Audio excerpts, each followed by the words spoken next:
Merry Christmas, everyone. As this year comes to a close and our server slowly dies, it seems fitting to review one of Surf's most cherished maps. Every year around Christmas time, the world's greatest surfers return to these festive slopes, hoping to take one of KSF's most revered world records. So grab a cup of hot cocoa, sit back, spam DM so far, and enjoy. Surf Christmas was released 10 years ago today, December 27, 2011. Mappers Panzer, Scar, Tioga, Kalau, and Kiru hastily threw together the map in time for the holidays. Christmas was well received for its aesthetics and theme, and while relatively long, was enjoyed by most. Over 2,000 surfers have completed the map on KSF, with thousands more on CSGO and TF2. Around the end of 2013, a tradition began, where top surfers would attempt to take the world record and have their run featured on KSF Records. The list of previous world record holders is stacked, and holding the record even for a short period would land you among surfing gods. The videos for said records would often amass tens of thousands of views and grant major bragging rights. KSF also has other traditions based around top play. Races to beat the new hardest map or hardest bonus first, the fourth bonus of many maps being extremely difficult unit surf. Nyaso's world record checkpoint videos triggering a slew of new stage records. These informal events brought us together and reminded us why we love this game. But this time we're breaking tradition. Rather than go one by one through each record, we're going to take a look at key stages to get an inside view of the evolution of this map. Here's why. The main strategy on stage 1 doesn't change much over this whole period. Originally, surfers b-hop the wood platform, ride and drop off the second ramp, skip the V, and cut to the end. Stage 3 doesn't change much either. While it is a study in how to handle curved ramps, the rules are simple. Ride low, skip this ramp, and be smooth. Of course, times on these stages are lower, but they're improved with fundamentals rather than significant changes in strategy. Stage 2, on the other hand, changed a ton as surfers optimized. Our tale begins with Deadeye, an OG of KSF, former admin, and pioneer of modern surfing. On stage 2, Deadeye unveiled one of the many iterations of the stage. No matter what, you ride around this ring for boosts, fly out the top, and hope for the best. Deadeye chose to ride the rocks on the right for a rough end. You're intended to drop into the chimney of this house, which honestly looks way cooler. 1 year later, and the route is totally different. Mike b-hops the top of the house, landing smoothly on the ramps after. Habitat leaves the ring much lower, b-hopping the left side with much more units. Truffle's 2015 run adjusts yet again, riding the walls on the left side. Senza's run is completely different, leaving as low as possible on the ring for a ton of units. A strategy that must have been found before 2016, as Cypho uses it in the stage record. And finally, by 2018, the strategy on stage 2 had stabilized. Stage 4, similarly, changed so much that it upended the history of the entire map. Halfway through the stage, surfers were meant to fall into this cylinder to the ramps below. Yet Deadeye and others just skipped it, b-hopping to the end and saving an enormous amount of time. However, in 2014, this skip was removed, meaning surfers had to complete the rest of the stage normally. This didn't just add over 10 seconds to the run, it invalidated all previous records that had used this skip, leaving the record ripe for the taking. Stage 5 had a couple of skips that developed over the years, but like Stage 1 and 3, improved proportionally with KSF's general skill level.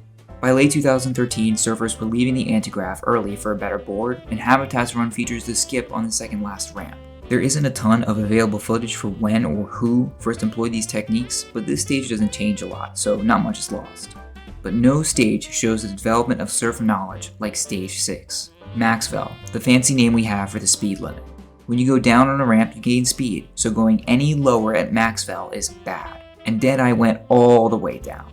Mike does a little better, Habitat does really well, and modern surfers ride at the optimal height to maintain units.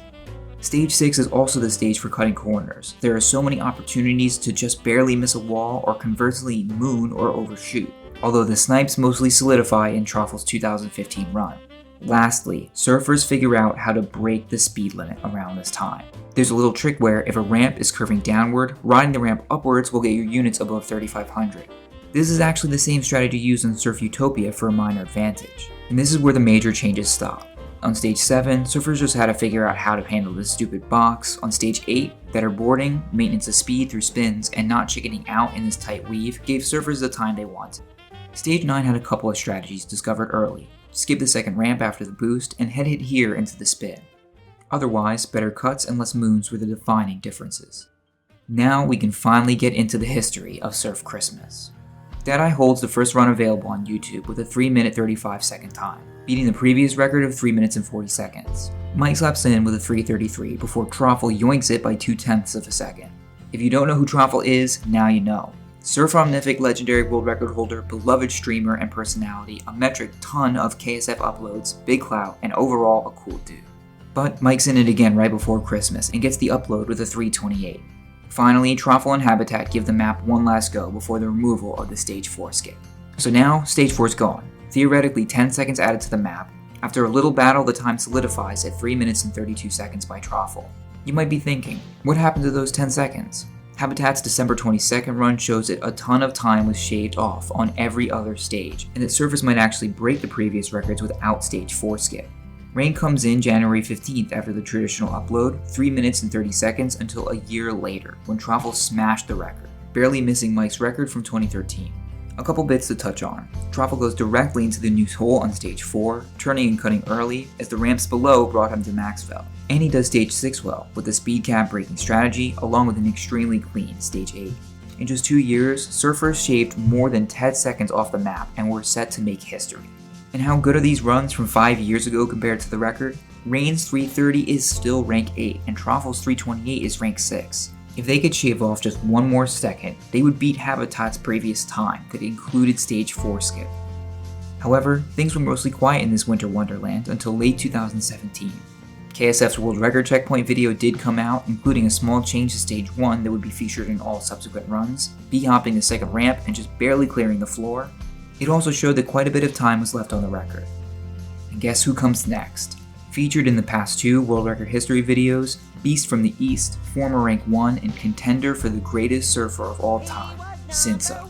He's using the modern strategy on Stage 2, which looks to maximize horizontal units both for general speed and for the b-hop. That's because b-hopping deletes all your vertical speed, being as flat as possible is usually best. His Stage 3 is so smooth. Just look at what Senza's looks like compared to Habitat's just 3 years earlier. And his Stage 4 is magnificent. He's so silky smooth, and it's almost like he's just showing off before he smashes the wreck, especially in this turn where he could cut closer but instead takes it easy. His Stage 6 also features the speed cap glitch, as well as really close cuts towards the end. Stage 7 is the only other time lost in the run. It looks like he snaps onto the board when he could have boarded flush. It also could have been the small ramp board, losing units and just 0.1 to Trafel. On Stage 8, he's boarding every ramp extremely low with amazing snapboards. A snapboard is when you board a ramp from the same side, which requires you to snap. It's generally more difficult, but of course, Senza is the master. Senza takes the record by 1.6 seconds and gets his upload to KSF. But what happens when you take 2 of the highest ranked surfers and put them on the same map? The answer, a Christmas miracle. Roldar ranked 3 on KSF, with 41 world records including Surf Omnific versus Caffrey, 169 world records, hosts of Surf Upside Down, and rank 1, both extremely talented and dedicated surfers. First up is Roldar. He sets a 326.4 on December 13th, 2018, beating Senza by 0.5 before a quick shot from Caffrey, 326 flat. But Roldar closes out the year with a 325.9, a 14 millisecond improvement and 1 second total off Senza's time. Roldar's actually a little behind in the first few stages. Stage 5 pops up really high and with a tight turn into the anti-grav. This, or some really amazing ramp straights and cuts, saves him 0.3 seconds. Stage 6 is also another small improvement. Cuts really close around this wrong turn, landing close to the end of the ramp, and takes the last turn really low. His last major time save is on Stage 7. After carrying a lot of speed from the first few ramps, he handles the box and small ramp afterwards really well, carrying it into the end to save another 0.2. While his Stage 8 is slower, his Stage 9 is on par, taking the record. Next was 2019, and Caffrey smashes the record, uncontested, and receives an official KSF upload on Christmas Eve. Cav capitalizes on Roldar's slow Stage 1, staying extremely low in this ramp skip and the last cut to end, saving 0.4 already. He saves another 0.25 on Stage 2 by entering the rink sooner and staying low on the final ramps. His Stage 3 is just slightly better. It could be from this different transition or from ending the stage lower. And on Stage 4, he stays higher on this ramp with Maxwell, allowing him to keep more speed into the end. And on Stage 5, I'm honestly unsure of how he saves time, probably from a closer turn after the anti-grav. Stage 6 is different from the start, jumping earlier off these stairs, cutting slightly closer over the floor and into this cut, and fixing Roldar's messy end for another 0.3 seconds. While he loses time on Stage 7, his Stage 8 and 9 are super clean, saving 0.2 and 0.4 respectively. Caffrey finishes with a 324.19. 1 3/4 seconds off the record, rank 1 out of 2019 completions, an incredible way to end out the year. Caffrey did beat the record again in 2020, beating it by 0.35. Not a lot, but he does put on a show. Stage 4.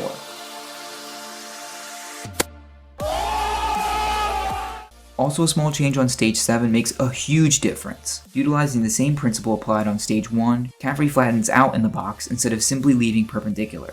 This is because head hitting like b-hopping nullifies vertical velocity. He ends up with 200 units more than the previous record, saving 0.6 seconds on a stage that has been ground down for 10 years. This brings us to the present day. Overall, Caffrey had spent almost 2 days in playtime on the map. Roldar had spent just over 24 hours, more than 3,000 attempts on a 3-minute map. However, the next record comes from a lesser known name in the community, someone who was able to take the record with less than a day of playtime and only 1,500 attempts. Rank overall, Tato takes the record, saving 0.66 seconds and getting his name on top of an incredible list of surfers. With comparable units after the start, Tato performs the stage 1 skip perfectly with 70 more units, flying extremely low, which allows him to fix Caffrey's moon at the end. Stages 2, 3, 4, and 5 are all on par, staying 17 milliseconds ahead. On stage 6, Tato's advantage starts from this cut, with 50 more units over the hump, minimizing airtime into a clean 180. While he doesn't have as much speed after the Maxwell glitch, he fixes another moon afterwards, carrying 60 units more into the final turn, overall saving another 0.3. Lastly, on stage 7, Tato fixes a small error in Caffrey's run, carrying more units into the box and turning slightly sooner after the head surf. While he has way less units than Caffrey, by the second ramp he's reduced this difference to 20 units, saving another 0.3 seconds. While his stage 8 is better, fixing the last few moons he can for another 0.15 saved, he loses that time on stage 9. To keep this in perspective, in 2013, Mike set a time of 3 minutes and 28 seconds, with a massive skip worth at least 10 seconds. 8 years later, and without this skip, surfers have brought down the record 5 seconds past this time. A beautiful example of how far this game mode has come. Thanks for watching. If I missed anything important, please let me know in the comments below. Corrections video is coming out next, I swear.